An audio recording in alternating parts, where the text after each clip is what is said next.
Okay guys, നമ്മൾ ഇന്ന് അയലക്കറിയാണ് ഉണ്ടാക്കാൻ പോകുന്നത്. അതിന് ഫസ്റ്റ് ഞാൻ ഒരു 2 സവാള എടുത്ത് വെച്ചിട്ടുണ്ട്. ചെറിയ ഉള്ളി കിട്ടാൻ ബുദ്ധിമുട്ടായതുകൊണ്ടാണ് സവാള എടുത്ത് വെച്ചേക്കുന്നത്. അത് ഞാൻ ഓൾറെഡി അരിഞ്ഞു തുടങ്ങിയായിരുന്നു കേട്ടോ. ഓക്കെ, പിന്നെ വേണ്ടത് നമുക്കൊരു കഷ്ണം ഇഞ്ചി, ഇത്ര വലുപ്പത്തിലുള്ള ഇഞ്ചി, പിന്നെ കുറച്ച് വെളുത്തുള്ളി. ഇവിടെ വലുതാണ് കിട്ടുന്നത്, അതുകൊണ്ടാണ് ഞാൻ വലിയ എടുത്തേക്കുന്നത്. ഇത്രത്തോളം വെളുത്തുള്ളി ഞാൻ കൂടുതൽ ഇഷ്ടമായിട്ടാണ് കൂടുതൽ എടുത്തേക്കുന്നത്. പിന്നെ ഒരു പച്ചമുളക് മതിയായിരിക്കും, കാരണം ഇത് ഇത്രയും വലുപ്പമുള്ളതുകൊണ്ടാണ് ഒരെണ്ണം എടുത്തേക്കുന്നത്. ഇത്രയും എന്നിട്ട് കുഞ്ഞു കുഞ്ഞു പീസായിട്ട് അരിഞ്ഞെടുക്കാം. ഞാനിതൊന്ന് അരിഞ്ഞെടുത്തിട്ട് വരാം കേട്ടോ. ഓക്കെ സുഹൃത്തുക്കളെ, നമ്മളിപ്പോൾ ഇവിടെ ഒരു 5 അയലയാണ്, ഈ ഒരു സൈസിലുള്ള ഒരു 5 അയലയാണ് നമ്മൾ എടുത്തേക്കുന്നത്. മീൻസ് ഇതൊരു 3 കഷ്ണം അല്ലെങ്കിൽ 4 കഷ്ണമായിട്ടൊക്കെ മുറിക്കാം. അങ്ങനെ ആ ഒരു സൈസിലുള്ള 5 അയലയാണ് എടുത്തേക്കുന്നത്. ഇതിന് ഞാൻ കഴുകി വൃത്തിയാക്കിയിട്ട് കാണിച്ചു തരാം. ഞാൻ സവാള, വെളുത്തുള്ളി, ഇഞ്ചി, പച്ചമുളക് അത് ഇത്രയും അരിഞ്ഞ് വെച്ചിട്ടുണ്ട്. അതിലേക്ക് ചേർക്കാനായിട്ട് 2 തക്കാളി കൂടെ എടുത്തിട്ടുണ്ട്. ഇതെന്താ ഇങ്ങനെ ഇരിക്കുന്നതെന്ന് നോക്കണ്ട, എനിക്കതിൻ്റെ തൊലി ഇഷ്ടമല്ലാഞ്ഞുകൊണ്ട് ഞാൻ ആ തൊലി ചെത്തിക്കളഞ്ഞതാണ്. ഇതിങ്ങനെ ഇത്രയും സാധനങ്ങൾ അരിഞ്ഞ് വെച്ചിട്ടുണ്ട്. ഇനിയിപ്പോൾ നമുക്ക് ആവശ്യമുള്ള സാധനങ്ങളെന്ന് വെച്ചാൽ ഇത്ര വലുപ്പത്തിലുള്ള പുളി, മീൻസ് പിഴിപുളിയാണ് ഞാൻ എടുത്തേക്കുന്നത്. കൂടുതൽ ഇഷ്ടം എനിക്കിതാണ്. ആവശ്യമുള്ളൊരു കുടംപുളി വേണമെങ്കിൽ യൂസ് ചെയ്യാം, അവരവരുടെ പുളിക്കനുസരിച്ചിട്ട് യൂസ് ചെയ്യാവുന്നതാണ്. ഇത്ര വലുപ്പത്തിൽ ഞാനൊരു പുളി എടുത്തിട്ടുണ്ട്. ഇതിലേക്ക് ഞാൻ ചൂടുവെള്ളം ഒഴിച്ച് കുതിർക്കാനായിട്ട് വയ്ക്കും. ചൂടുവെള്ളം ഒഴിച്ച് വയ്ക്കുകയാണ് സുഹൃത്തുക്കളെ. ചൂടുവെള്ളം എന്തിനാണ് ഒഴിക്കുന്നതെന്ന് എല്ലാവർക്കും അറിയാമായിരിക്കും. ഇത് പെട്ടെന്ന് കുതിർന്ന് കിട്ടുവാനും അതുപോലെ തന്നെ നല്ല ജ്യൂസ്, അതിൻ്റെ എല്ലാവിധ സത്തും നമുക്ക് ഇതിലൂടെ വേഗത്തിൽ തന്നെ ഇറങ്ങി കിട്ടാനും സഹായിക്കാനാണ് ചൂടുവെള്ളം ഒഴിച്ച് വയ്ക്കുന്നത്.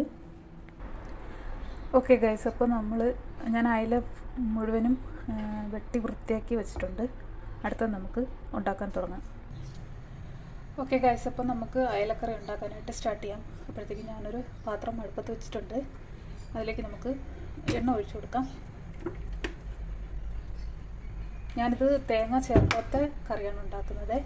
ഇത് എനിക്ക് ഇഷ്ടമുള്ള രീതിക്ക് ഞാൻ ഉണ്ടാക്കുന്നതാണ്. പലരും പല രീതിക്കാണ് ഉണ്ടാക്കുന്നത്. ഞാൻ എങ്ങനെയാണ് ഉണ്ടാക്കുന്നത് എന്ന് അത് നിങ്ങളെ ഒന്ന് കാണിക്കുന്നു, അത്രേ ഉള്ളൂ.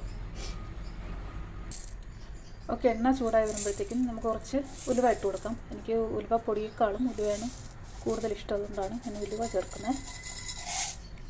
ഉലുവ ഒന്ന് പൊട്ടി വരട്ടെ. ഉലുവയൊക്കെ ഒന്ന് പൊട്ടി ചുമന്ന് വന്നിട്ടുണ്ട്. അതിലേക്ക് നമുക്ക് സവാള ഇട്ട് കൊടുക്കാം. പച്ചമുളക്, ഇഞ്ചി, വെളുത്തുള്ളി എല്ലാം കൂടെ ഒരുമിച്ചാണ് ഞാനിടുന്നത്. ഒരുമിച്ചിട്ടിട്ട് ഒന്ന് വഴറ്റിയെടുക്കാം. അത് എളുപ്പത്തിൽ വഴന്ന് കിട്ടാനായിട്ട് ഞാൻ കുറച്ച് ഉപ്പ് കൂടെ ഇടുന്നുണ്ട്. എല്ലാം കൂടി ഒന്ന് നമുക്ക് മിക്സാക്കിയിട്ട് ഒന്ന് വഴറ്റിയെടുക്കാം. ഓക്കെ ഗൈസ്, ഈ ഒരു പരുവത്തിൽ മൂത്ത് വരുമ്പോഴത്തേക്കും നമുക്ക് ഇനി അതിലേക്ക് തക്കാളി ചേർത്ത് കൊടുക്കാം. ഞാനത് സെപ്പറേറ്റ് വെച്ചേക്കുന്നത് എന്താണെന്ന് വെച്ചാൽ സവാളയുടെ കൂടെ വയ്ക്കുമ്പോൾ അതിലുള്ള ജ്യൂസ് ഇങ്ങനെ ഊർന്നു വരുന്നുണ്ടാണ്. നമുക്കിതിന് നന്നായിട്ട്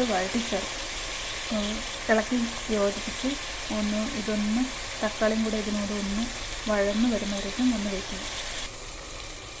ഓക്കെ ഗൈസ്, ഇതിപ്പോൾ മൊത്തം ഉടഞ്ഞ് വന്നിട്ടുണ്ട്. തക്കാളി മൊത്തം ഉടഞ്ഞ് വന്നിട്ടുണ്ട്. ഇപ്പോൾ നമുക്ക് ഈ ഒരു സമയം തന്നെ പൊടികളൊക്കെ ചേർത്ത് കൊടുക്കാം. അപ്പോഴത്തേക്കും പൊടികൾ മൂത്ത് വരാനും അതുപോലെ തന്നെ ഇത് ഒന്നും കൂടെ അത് ഉടഞ്ഞ് അതിനോട് ചേർന്ന് തന്നെ പൊക്കോളും. നമുക്ക് പൊടികൾ ചേർക്കാം. എനിക്ക് കൂടുതൽ എരിവ് ഇഷ്ടമില്ലാത്തതുകൊണ്ട് തന്നെ ഞാനിപ്പോൾ ഒരു ടീസ്പൂൺ എരിവുള്ള മുളക് പൊടിയാണ് ചേർക്കുന്നത്. 2 ടീസ്പൂൺ കാശ്മീരി ചില്ലി, 1.5 ടീസ്പൂൺ മല്ലിപ്പൊടി. ഇത്രയും ചേർത്തതിന് ശേഷം നന്നായിട്ടൊന്ന് ഇളക്കി യോജിപ്പിക്കുക. അപ്പോഴത്തേക്കും ഇതിൻ്റെ പച്ചമണം മാറുന്നതുവരെ ഒന്ന് ഇളക്കി യോജിപ്പിക്കണം.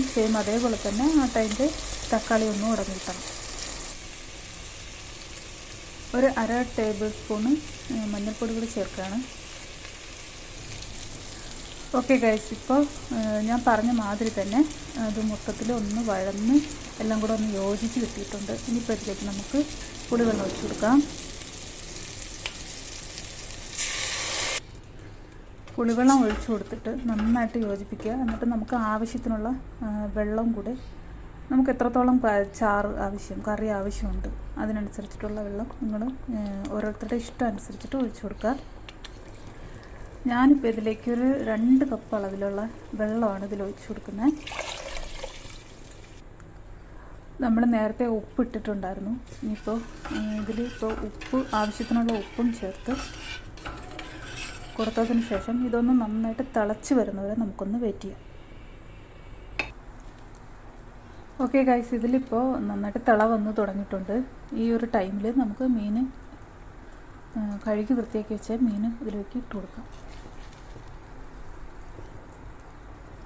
ഞാൻ എല്ലാ മീനുകളും ഇട്ടിട്ട് കാണിച്ചു തരാം. മീനുകളെല്ലാം ഞാൻ ഇതിലിട്ടിട്ടുണ്ട്. ഇനിയിപ്പോൾ നമുക്ക് നന്നായിട്ടൊന്ന് ഇളക്കി യോജിപ്പിച്ച്, മീൻ പൊടിഞ്ഞു പോകും എന്നുള്ള പേടിയൊന്നും വേണ്ട, പൊടിയത്തില്ല. നന്നായിട്ടൊന്ന് ഇളക്കി യോജിപ്പിച്ചതിന് ശേഷം മീനുകളൊക്കെ കറിയുടെ ഉള്ളിലേക്ക് ആക്കി കൊടുക്കുക. നന്നായിട്ട് വെന്ത് അരപ്പ് പിടിക്കാനാണ്. എനിക്കിങ്ങനെ ഒരുപാട് വലുതായിട്ട് മുറിച്ചിടുന്നത് ഇഷ്ടമല്ല. കാരണം എനിക്കിങ്ങനെ അരപ്പ് ആ മീനിൽ ഇങ്ങനെ പിടിച്ചിരുന്ന് അതങ്ങനെ കഴിക്കാനാണ് ഇഷ്ടം. അപ്പോൾ അതുകൊണ്ടാണ് ഞാനിങ്ങനെ ചെറിയ പീസാക്കിയിട്ടാണ് ഞാൻ മുറിക്കാറ്. ഒത്തിരി വലിയ പീസാക്കാറില്ല. ഇനിയിപ്പോൾ നമുക്കിത് അടച്ചു വെച്ച് വേവിക്കാം.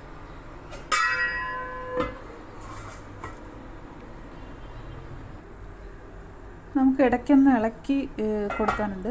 നന്നായിട്ടൊന്ന് തിളച്ച് വരുമ്പോഴത്തേക്കും നമുക്ക് ഇടയ്ക്കൊന്ന് ഇളക്കി കൊടുത്താൽ മതി. എപ്പോഴും തുറന്ന് നോക്കണമെന്നും ഒരാവശ്യമില്ല.